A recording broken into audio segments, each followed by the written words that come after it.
como esos decretos de referencia para la construcción de la estrategia pedagógica flexible, y esa estrategia pedagógica flexible implica, esta estrategia pedagógica multigradual implica los pasos que ya hemos dado. Bueno, pero si bien es cierto, tenemos que tener en cuenta el 1860, el 1290, fundamentalmente tenemos que tener en cuenta el 2383, porque realmente el que regula la prestación del servicio educativo para esta población no es el 1860, es el 2383. No es el 1290, es el 2383. Los otros dos son decretos reglamentarios que vamos a tomar subsidiariamente porque tenemos que aplicar algo de allá, ¿no es cierto? Por eso entonces vamos rápidamente a pasar por las características que nos implica el decreto. El decreto nos dice, mire, el propósito del decreto es que usted vincule y le dé continuidad a la población. Se tiene que vincular y garantizar la continuidad. Si no es única y exclusivamente dar el cupo, es garantizar que ellos continúen y terminen el ciclo. Yo tengo que hacer todo para que ellos terminen el ciclo. Le dice también el decreto de la entidad territorial, usted tiene que organizar la oferta. Es decir, usted tiene que definir quién va a atender. Le dice al alcalde o gobernador, usted tiene que definir qué establecimiento educativo va a atender a los chicos de privativas y qué establecimiento educativo va a atender a los de no privativas. Eso tenemos que definirlo.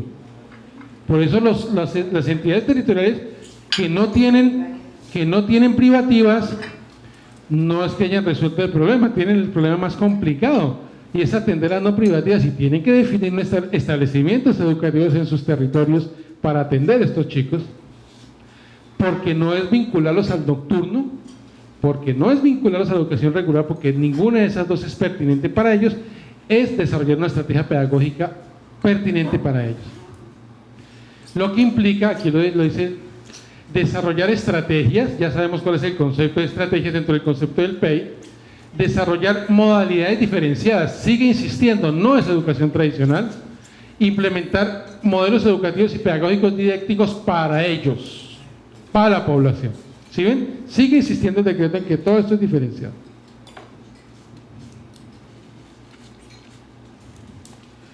¿En el marco de qué? En el marco del respeto a los derechos humanos, garantizando el enfoque del resultado restaurativo de la atención, en el marco de la resolución pacífica de conflictos, y ya decíamos por qué, porque nuestros muchachos tienen una forma compleja de gestionar sus conflictos, ¿no es cierto? Una forma que los lleva a meterse en más líos. Desarrollo de competencias ciudadanas, este elemento es muy importante. Puede que cuando armemos la estrategia aquí de la educación tradicional, de pronto eso es de estrategia de desarrollo de competencias ciudadanas, a veces como que lo dejamos ahí, sí, pero para esto es muy importante porque nuestros chicos son los chicos que están desvinculados de las comunidades y de la sociedad, ¿no es cierto? En ese sentido, a ellos no les interesa, ¿ustedes creen que les interesa si hay que votar por Duque perdón, por el que dijo Uribe o por el que dijo el otro? No. ¿Sí? Están en otra cosa. Ellos no están articulados a la dinámica de la sociedad, entonces hay que desarrollar mucha competencia ciudadana con ellos, porque es importante participar, la democracia, todo este negocio, porque eso sí los articula la sociedad. ¿Usted cree que a ellos les importa que la reforma de Carrasquilla o la censura con no, ¿qué tal? De eso no hablan en las esquinas, deberían hablar. Y bueno, el decreto tiene unas reglas. Cuando el decreto habla de reglas, ¿qué quiere decir el decreto? Cuando a mí me da unas reglas, yo ¿qué hago? ¿Qué deduzco? Algo que debo cumplir. Algo que debo cumplir. El decreto dice, estas son las reglas para prestar el servicio educativo. Entonces le dice a la escuela, esto es lo que usted tiene que cumplir, ¿cierto? Ese es el concepto de regla. Usted tiene que prestar el servicio educativo dentro de estas reglas, con estas obligaciones, teniendo en cuenta siempre accesibilidad, es decir, que se debe prestar el servicio educativo de una manera oportuna, es decir, en el momento en que es, independientemente de la sanción o medida. Yo tengo una pregunta, no sé si está incluido también lo que es el tema del enfoque diferencial y también el tema porque nosotros tenemos en los centros de atención, no me deja, tenemos adolescentes con problemas cognitivos. Muchos adolescentes el tema de consumo de sustancias psicoactivas les ha generado un deterioro cognitivo, y no es lo mismo que un adolescente no haya tenido problemas de consumo. Tenemos adolescentes con poblaciones etnias que igual también hay que darle un acceso también, una atención diferente. Mire lo que nos pasó en una de las regionales, que ingresó un adolescente afro y los curas no querían dejarlo ingresar con el cabello crespo. ¿El cabello cómo? Porque tenía que raparse, porque era una de las normas es raparse. Mire que cabello como el líder. Sí, miren que ya todo eso está replanteado. Tenemos que aceptar el enfoque diferencial, respetar como Puerto reconoce aún. Miren en qué vamos, que ya estamos en la implementación del reconocimiento de la población LGBTI en el sistema de responsabilidad.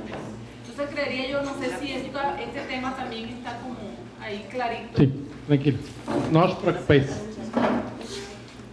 Accesibilidad, es decir, en el momento en que los muchachos ingresen al sistema se les debe garantizar el servicio educativo, ¿ok? Con criterios de calidad. Es decir, el servicio que se le presta a los muchachos tiene que cumplir los criterios y los referentes de calidad. No es cualquier educación, es una educación de calidad. Que tenga en cuenta que esos procesos deben garantizar la reorientación del proyecto de vida, ayudarles a reorientar el proyecto de vida, que esto también lo habla el modelo de atención. Es decir, ahí coincidimos perfectamente. Debe garantizar la cualificación de los docentes. Sin docentes, como les decían ustedes hace un rato, sin docentes capacitados, idóneos y con sensibilidad, esto no puede tener éxito. Debe tener los recursos didácticos, los modelos educativos y las estrategias pedagógicas pertinentes. Es decir, estrategias pedagógicas para ellos según sus condiciones, según sus características, según sus necesidades. Debe tener pertinencia. Cuando habla de pertinencia, está diciendo que la estrategia pedagógica debe obedecer a las características del sistema de responsabilidad penal para los docentes, pero también de la población.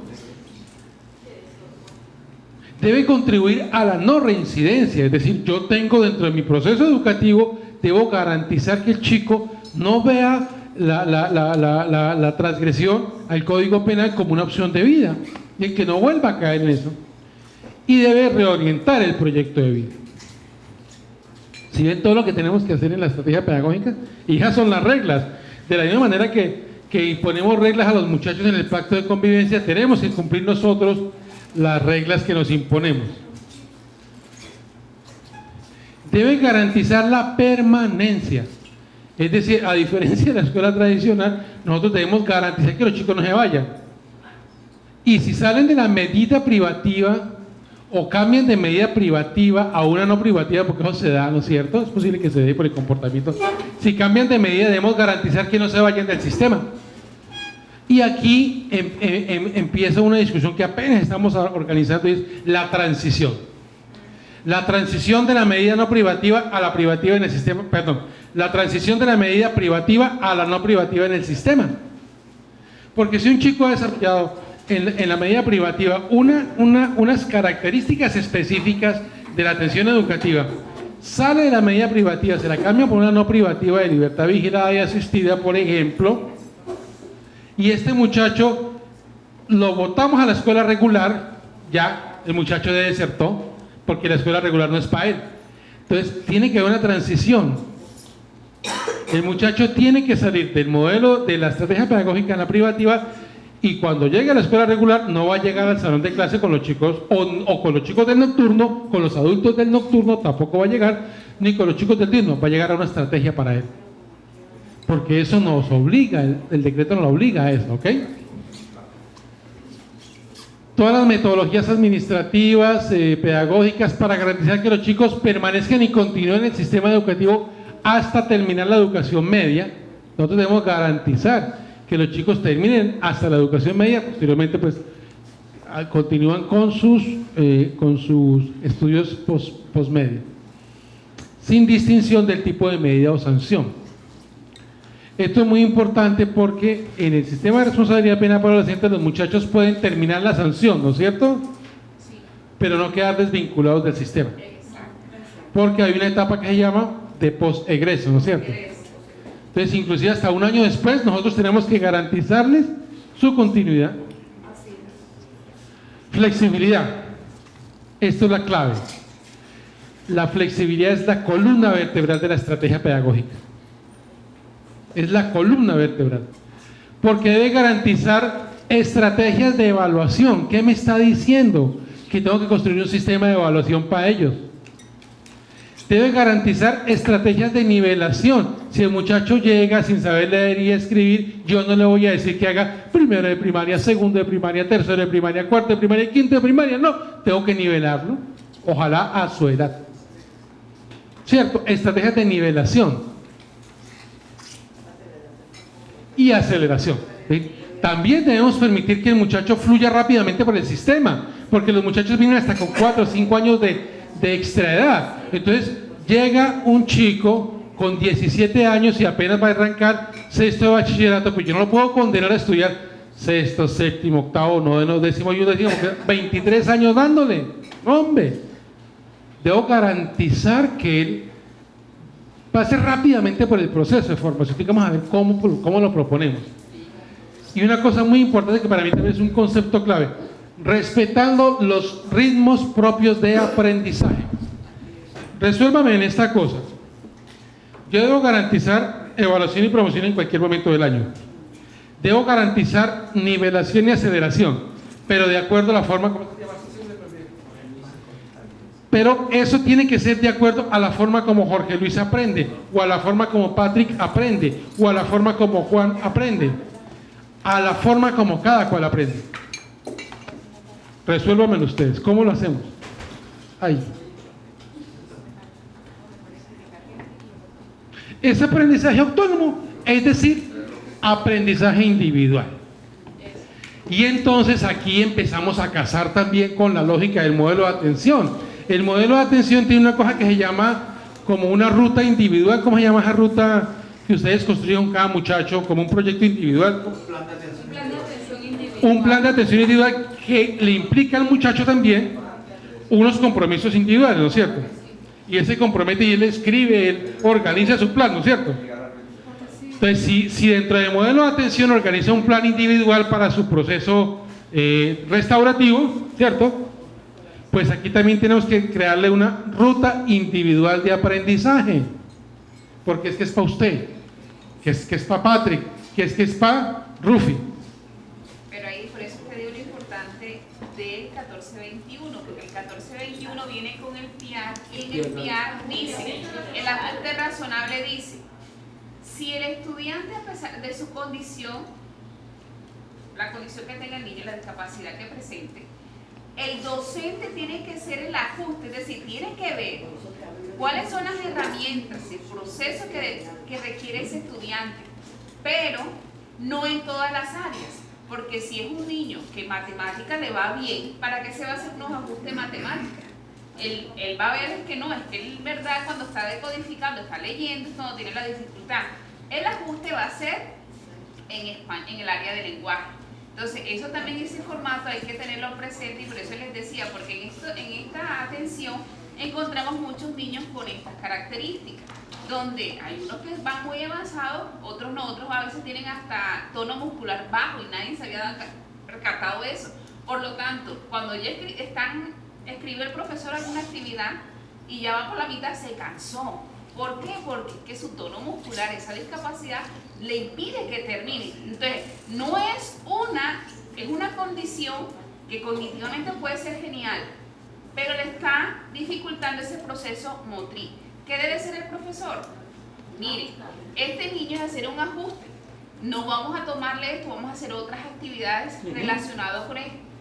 Yo le voy a llevar impreso las actividades, es lo que va a leer, y va a hacer unas actividades que le exija escribir, pero con menos tiempo que el resto. ¿Correcto? Entonces, ese concepto del PIAR es fundamental aquí también. Pero por eso es importante, porque hay bastantes niños también tenemos que trasladarlo, pero sí, tenemos que trasladarlo. Y eso es lo que denominamos ruta individual de aprendizaje en el contexto del SRPA, en el contexto de la prestación de servicios educativos. Pero también dice, nosotros debemos respetar ese ritmo propio de aprendizaje, que es aprendizaje autónomo, aprendizaje individual, aprendizaje adaptativo, que es el concepto que queremos utilizar, ¿ok? Es personalizado, es individual más que personalizado. Es decir, es individual más que personalizado. Se acabó la batería. Sí. Yo la apagué. No, se acabó la batería de esto. Se acabó la batería de esto. Aprendizaje adaptativo, que no es aprendizaje personalizado. El aprendizaje personalizado, fíjense que el aprendizaje personalizado es, ¿por qué es personalizado?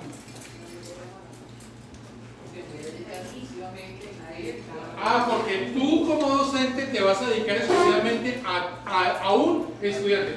Eso es aprendizaje personalizado. El énfasis está en quién. ¿En quién está el énfasis? En el docente, que es el que se dedica a. Entonces son muchos docentes con un. Sí, eso es el aprendizaje personalizado. No es aprendizaje personalizado. Es aprendizaje adaptativo. Eres tú con tu ritmo de aprendizaje, con tu ruta de aprendizaje, y los docentes estamos aquí. Entonces tú tienes dudas sobre este tema, ¡prum! Tienes dudas sobre este tema, ¡prum! Y aquí tenemos una oferta que son los proyectos integrados, integrales, integradores, donde vamos a desarrollar categorías de acuerdo al ciclo donde está el muchacho, ¿sí? o categorías y competencias de acuerdo al ciclo donde está el muchacho, pero el que protagoniza es el muchacho. El que va, y busca al profesor, mire hermano, yo tengo esta duda, por eso termina de desaparecer la hora de clase, empieza a desaparecer la hora de clase. Es que voy para clase de sexto a clase de matemáticas. No, eso no existe aquí, eso existe allá. En la educación tradicional, aquí ya no existe, porque el muchacho no es de sexto A ni de sexto B. El muchacho está en un ciclo que no es educación de adultos. Y el muchacho está desarrollando una ruta individual de aprendizaje y está desarrollando unos proyectos que le ayudan a fortalecer competencias. ¿Cierto? Eso es la esencia de ese proceso, que es un aprendizaje individual, pero no un aprendizaje personalizado. Pero además, y aquí vamos a colocar en otra discusión. Listo. Eso quiere decir, la propuesta nuestra es que el muchacho pueda promocionarse más de una vez al año. Si cumple con su ruta de aprendizaje, por ejemplo, tenemos un muchacho que tiene primaria certificada. Entonces, dentro de nuestra lógica él entraría a sexto, ¿no es cierto? Y entra en septiembre. A sexto, ya perdió el año, ¿no es cierto? ¿Por qué perdió el año? Por fallas en la lógica de allá. En la lógica ya perdió el año, pero nosotros tenemos que recibirnos en cualquier momento del año. Le llega el muchacho, nos certificas quinto de primaria, listo, arranca su proceso. Sexto de bachillerato, sexto de secundaria, bachillerato cuando tú y yo, porque nosotros estudiábamos. Nosotros estudiábamos en la primera de bachillerato. Cuando yo. Entonces el muchacho llega, ¿qué es lo que tenemos que hacer? Pues el muchacho llega, y si yo parto del principio, Ramón, de decir que Jorge tiene una serie de competencias que adquirió en su práctica, en el hogar, en la calle, con el parche, en su dinámica. Adquirió una serie de competencias diferentes a las que tiene un muchacho en la escuela tradicional, pero son competencias, ¿sí? Entonces yo lo que hago es: bienvenido Jorge, y le aplico una prueba, que no es una prueba de entrada, es una prueba para que él me demuestre las competencias de sexto, séptimo. ¿Cómo? No es ya. Bueno, listo, diagnóstica, llamémosla diagnóstica, ahí tengo el nombre más específico, llamémosla diagnóstica. Entonces yo le aplico una prueba. Esa prueba tiene que ser por ciclos, sexto, séptimo, octavo, noveno y medio, ¿no es cierto? Así es como están organizados los estándares. Gracias, prueba de conocimientos previos, pero aquí es para reconocimiento de competencias. Reconocimiento de competencias. Entonces, Se lo aplicamos a Jorge. Resulta que Jorge es tan pilo el muchacho, porque aquí tenemos muchos muchachos bien bacanches que tienen unas lógicas muy bacanas para resolver problemas, por ejemplo. Y Jorge pasó la prueba de competencias de sexto séptimo, las pasó toditas. ¿Yo qué hago? Pues yo lo certifico en séptimo. Y para certificarlo en séptimo tengo que haber modificado el sistema de evaluación y promoción, ¿ok? Ya es posible que haya tenido dos promociones, la promoción de primaria y la de sexto séptimo en no más de 2 meses, si aplicamos bien la lógica. Le aplico después la prueba de octavo noveno, ¿cierto? Porque yo lo certifiqué en séptimo porque Jorge me demostró competencias. Le aplico la misma prueba de octavo noveno. Hay dos posibilidades: que Jorge la pase, en verdad, con mampilas. La pasa. ¿Qué tengo que hacer? Certificarlo en noveno. Titularlo, uno puede decir titularlo, no, certificarlo y titularlo en noveno. Eso lo puede hacer Jorge y ya van 4 meses. ¿Es posible hacer eso en el contexto normativo actual? Sí. ¿Quién nos dice cómo hacer eso? Pues el sistema de evaluación y promoción institucional. No puede ser personalizado. Un aprendizaje personalizado se ajusta a las fortalezas, necesidades, habilidades e intereses de cada estudiante. Sí, de acuerdo. Tú eres de las personas que tienen que tener siempre la razón. De acuerdo. Lo que te quiero decir es que el énfasis aquí en el aprendizaje personalizado, el énfasis está en el docente. El énfasis siempre en el aprendizaje personalizado está colocado en el docente. Claro, es esto. Pero es que aquí el énfasis no está colocado en el docente, la iniciativa está en el estudiante. Entonces, de alguna manera, sigamos con la lógica. Sigamos la lógica. Hay que tener en cuenta el ritmo del aprendizaje Del estudiante, claro. Entonces, tú pasaste, hiciste la prueba, te graduamos en el noveno, listo. Vas a continuar con la media. Pero puede que tú no pases en la segunda prueba. Es decir, que en octavo noveno, en esa prueba de octavo noveno, tú no la pasaste. Es decir, no demostraste todas las competencias, ¿no es cierto? Pero demostraste unas, porque tú estableciste un nivel de competencia, ¿sí? En el examen, en los resultados de la prueba, más que el examen, en el resultado de la prueba. Entonces, ¿qué toca hacer? Pues con Jorge establecemos una ruta de aprendizaje para que fortalezca las competencias que le faltan. Y eso también, el SENA también tiene un nombre para esas pruebas. Conocimiento de aprendizaje expreso. Ese es y también tiene otra cosa que es como se me olvidó el nombre. Plan de mejoramiento. Eso, el plan de mejoramiento. Aquí algo como parecido como el plan de mejoramiento. El plan de mejoramiento es cuando el muchacho como que no le... Es como establecer un plan para que Jorge pueda nuevamente presentar la prueba para ser promocionado. Y eso lo puede hacer en cualquier momento del año. Fíjate lo otro. Ruta de aprendizaje. Una ruta de aprendizaje, pero para él, para cada cual. Pero fíjate que entonces aquí también cambia otra cosa. Digamos que a Jorge, lo cogí de ejemplo aquí, a Jorge establecimos la ruta y este man se puso a trabajar sus guías, todo lo que le preparamos, ¿no es cierto? Porque nosotros tenemos que preparar las guías, orientarnos, ¿no es cierto? Y le fue muy bien. Jorge juicioso, tiene 24 horas para pensar en el estudio porque está allá, entonces se puso juicioso, ¿ok? Dentro de 2 meses, Jorge va y dice: Moncho, aplíqueme la prueba de nuevo. La pregunta aquí es, en el sistema tradicional, en el sistema del 1290, ¿quién tiene la iniciativa de la promoción flexible? El docente. En la institución, el docente. El docente, mire, este man como que es pilas, promocionémoslo. Y tiene que ser en el primer bimestre, ¿no es cierto? Aquí no tiene que ser en el primer bimestre. Porque aquí sí lo dice la ley. Lo dice la ley pero lo dice la ley para la educación regular del 1860, pero el 2383 te dice que tiene que ser en cualquier momento del año, que tiene que ser evaluación flexible, nivelación, aceleración y ritmos propios en cualquier momento del año. Y la iniciativa, pues en este momento la iniciativa puede ser el docente, pero también Jorge me puede pedir a mí: profesor, necesito que me aplique la prueba, porque ya me siento preparado. La iniciativa cambia. La iniciativa de la promoción cambia. Dale. Una pregunta, de todas maneras, yo lo tomo como si estuviera validando. Voy a tomarlo por decir así, la promoción, porque él está validando a través de unas pruebas que él presenta y donde es exitoso. Legalmente los colegios con el sistema de responsabilidad penal no tendrían que tener un documento que le garantizara que sí se puede, porque hay instituciones especialistas para validaciones.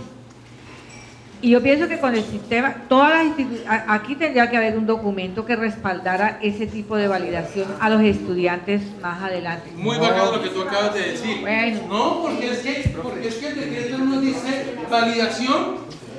Validación es otra cosa. El decreto nos dice, mire, usted tiene que desarrollar estrategias de evaluación, estrategias de nivelación y aceleración. Lo que acabamos de mencionar es una estrategia de evaluación, de nivelación y de aceleración. ¿Y en qué contexto lo tiene que hacer? 2383. 2383 es soporte normativo. ¿En qué contexto? ¿Dónde desarrolla usted eso?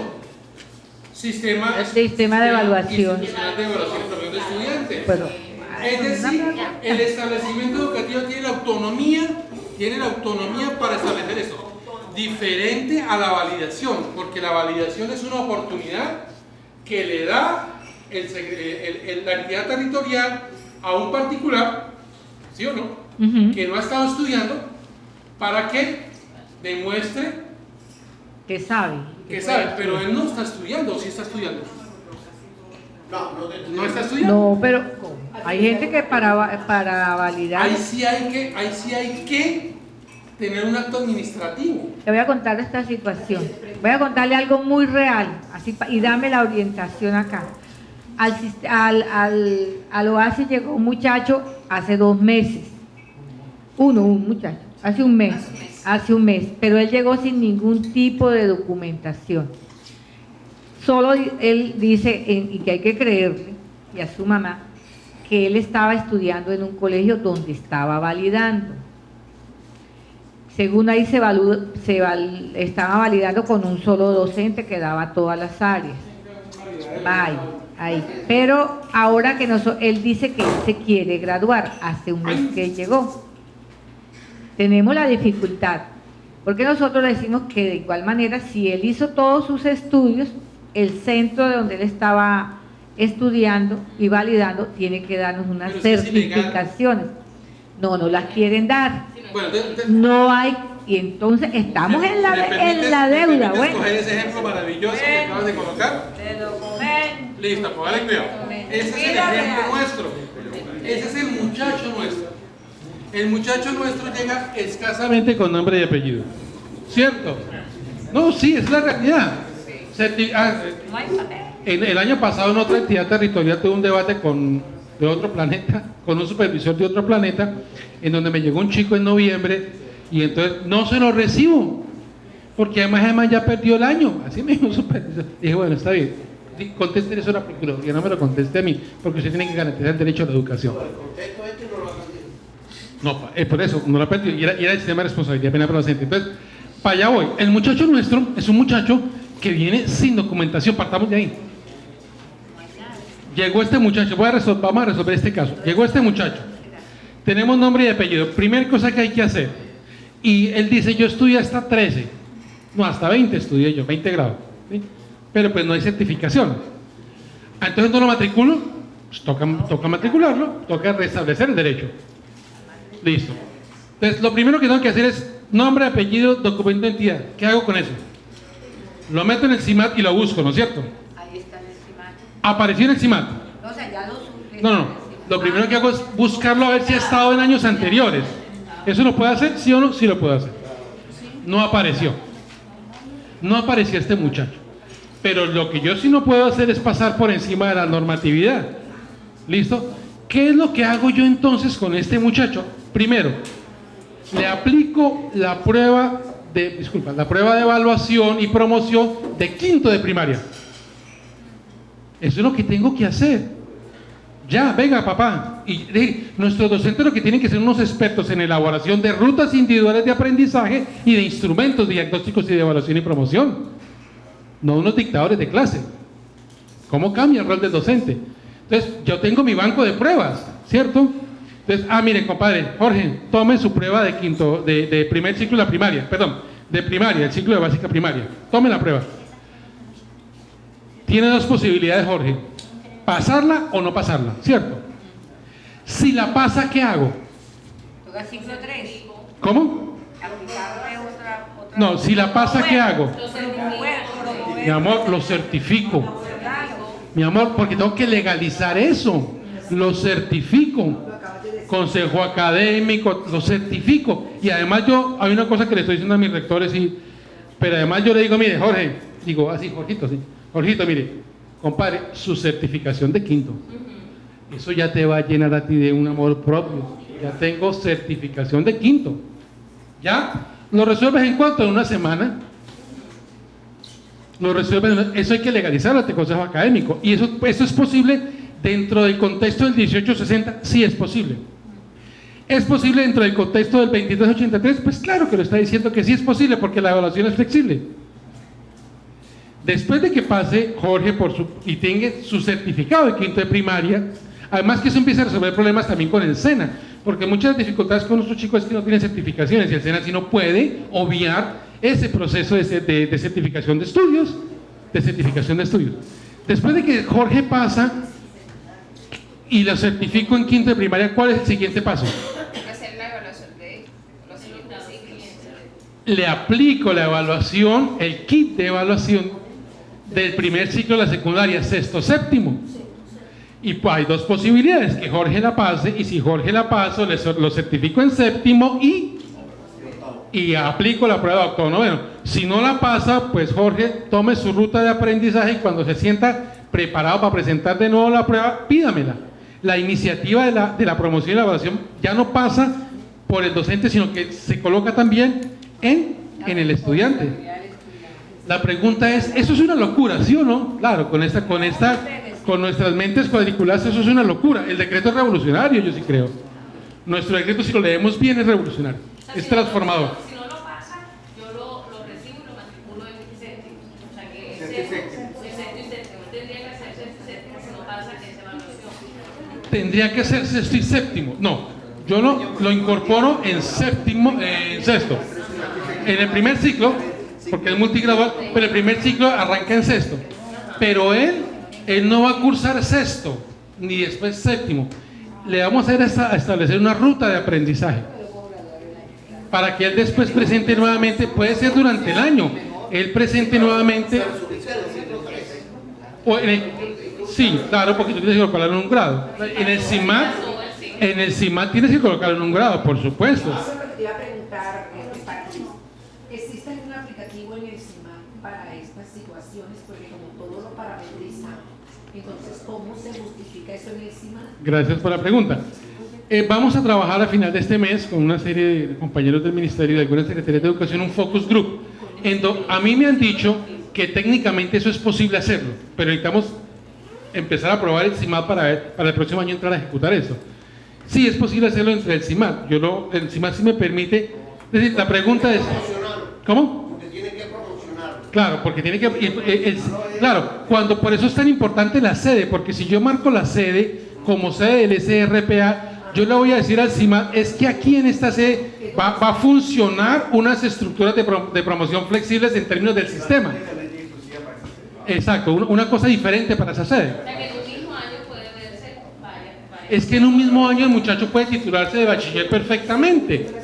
En el mejor de los escenarios, en un año, si el muchacho tiene su proceso propio, un muchacho puede titularse de bachiller en un año. Claro, es un mundo ideal, claro que es un mundo ideal, pero es el mundo que tenemos que construir. Ojo, siempre respetando los estándares, los criterios de calidad. Y tampoco vamos a colocar educación de tercera para los muchachos. No, tiene que resolver, demostrar unas competencias.